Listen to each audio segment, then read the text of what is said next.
게르만족의 등장. 혼합체의 세 번째 요소는 로마 제국을 침략한 게르만 전사들이다. 그들은 북쪽 경계 지역에 살고 있었는데 400년대에 물밀듯이 밀려들어왔다.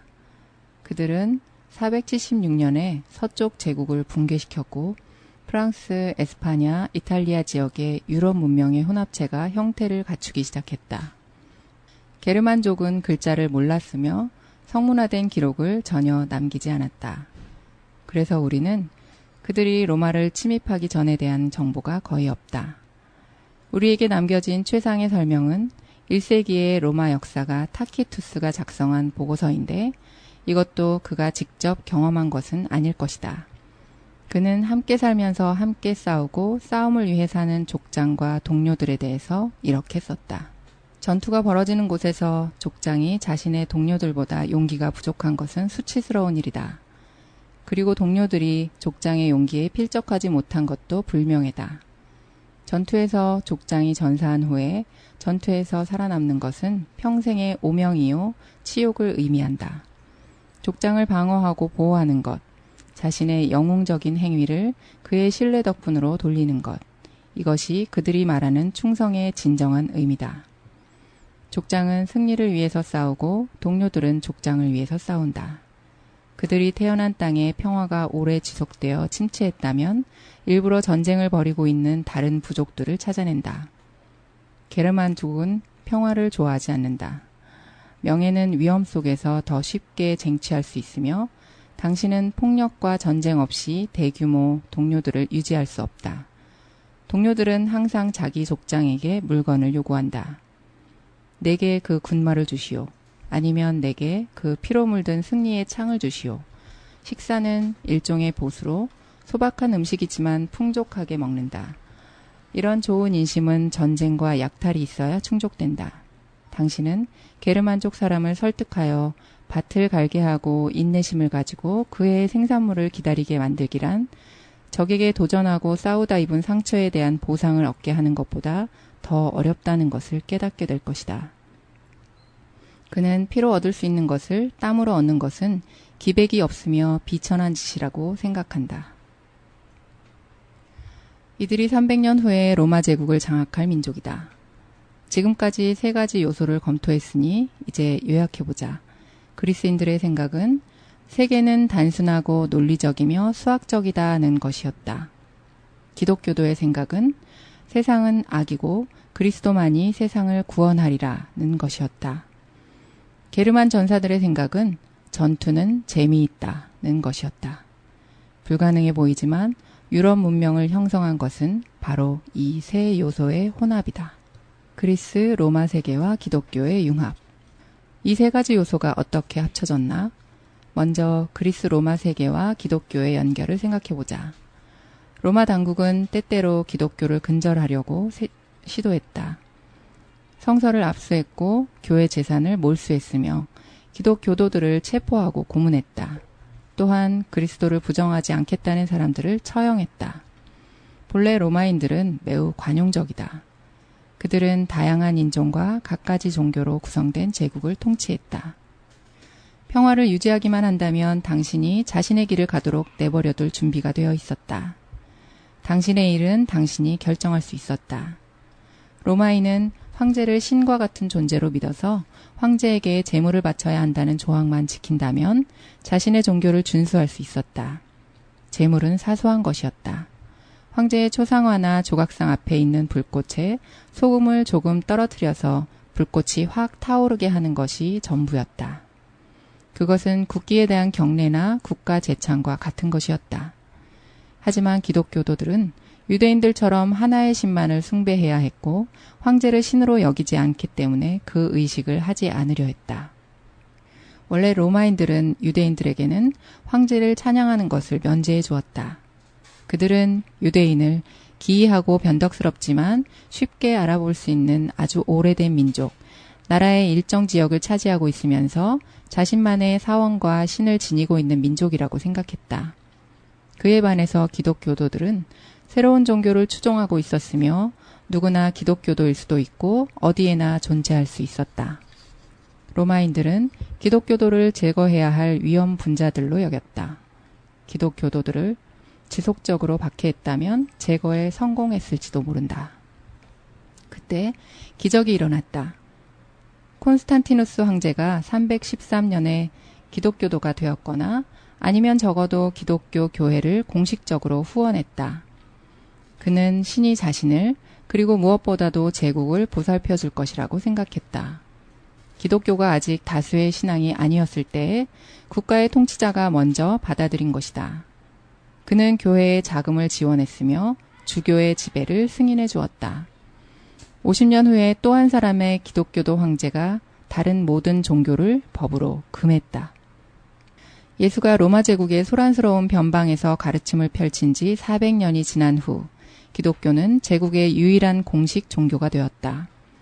이제 주교들과 사제들은 도시 이곳저곳을 뽐내며 돌아다녔고 지방으로 거침없이 행진해 가서 이교도 사원을 파괴했다. 이것이 세 가지 요소들 사이의 첫 번째 연결이다. 로마 제국이 기독교화되다. 이제 교회는 초창기 모습과 아주 달라졌다. 처음에 기독교도 집단은 개인의 집에서 모임을 가졌다. 그런데 3, 4세기가 지난 후 사제, 주교, 대주교로 구성된 정규직 공직자들의 위계 조직이 되었다. 여러 주교들 중에 하나였던 로마 주교는 스스로 교황이 되어 교회를 통치했다. 교회는 자체의 법 체계와 그 법을 집행할 법정과 감옥을 지니고 있었다. 또한 교회를 유지하기 위해서는 모든 사람이 돈을 내야만 했기 때문에 교회는 자체의 조세 제도를 운영하고 집행했다. 로마 제국이 붕괴되었을 때 그 자체로 하나의 정부였던 교회는 살아남았다. 교황은 로마 황제에 필적하는 인물로 자기 밑에 있는 공직자들의 위계 제도를 지배했다. 교회가 로마화되다. 이것이 두 번째 연결이다. 로마 제국이 붕괴된 후에 교회는 그리스와 로마의 지식을 보존했다. 이 움직임은 제국의 붕괴 전부터 이미 시작된 것이었는데 아주 놀라운 발전이다.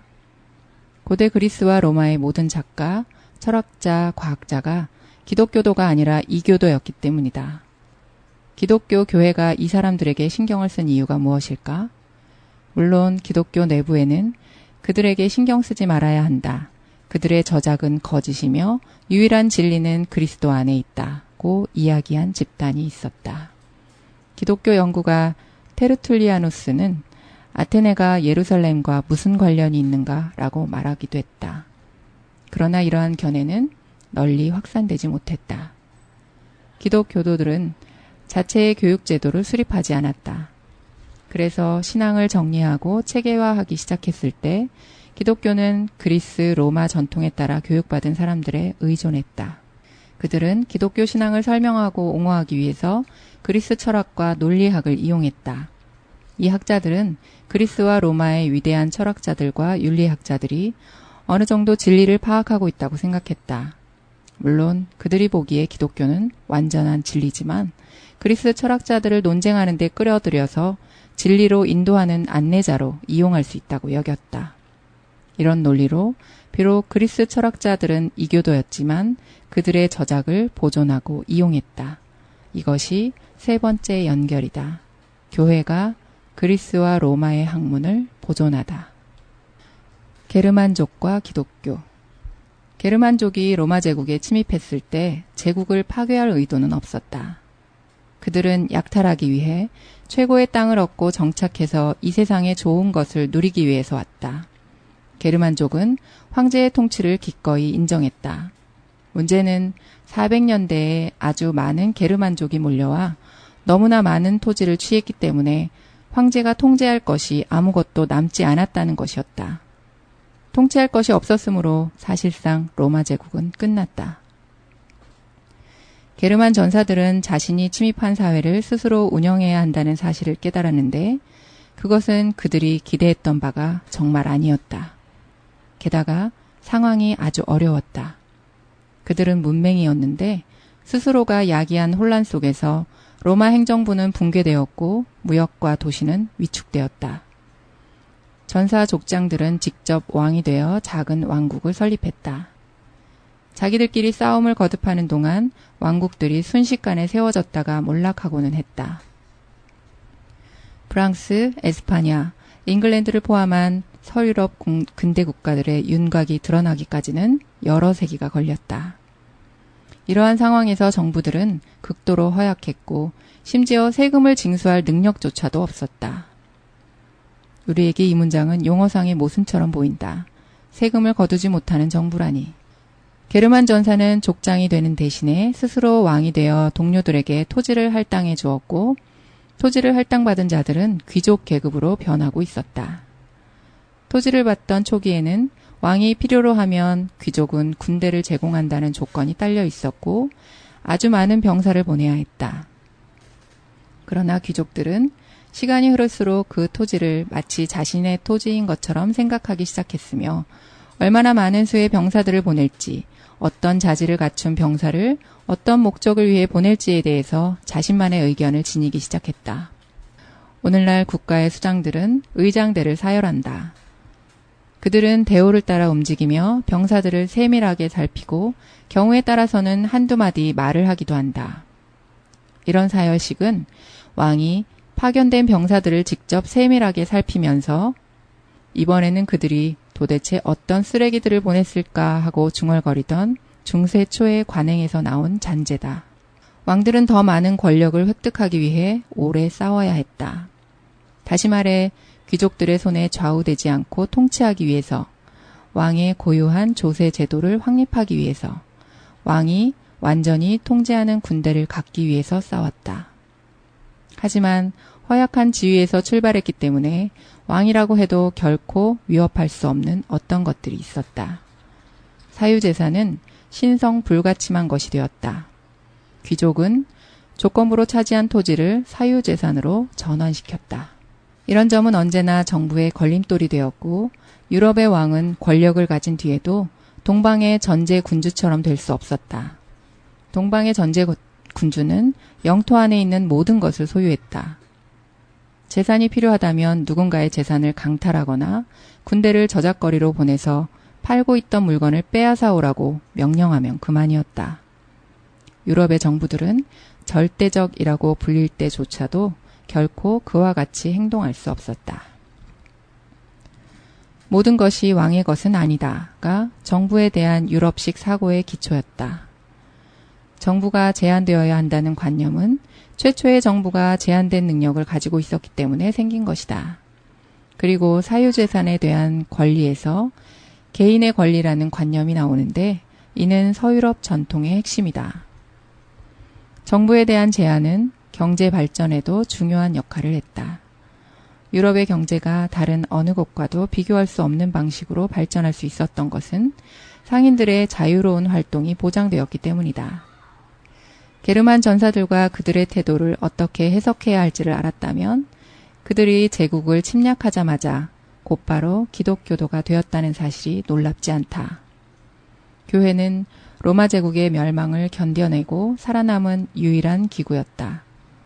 전사 무리들이 도착하여 약탈에 여념이 없을 때 그들과 교섭하러 나간 것은 주교였다. 당신들은 저 건너편의 땅을 가질 수 있습니다. 하지만 나머지 땅은 우리에게 남겨주셨으면 합니다. 이렇게 말이다.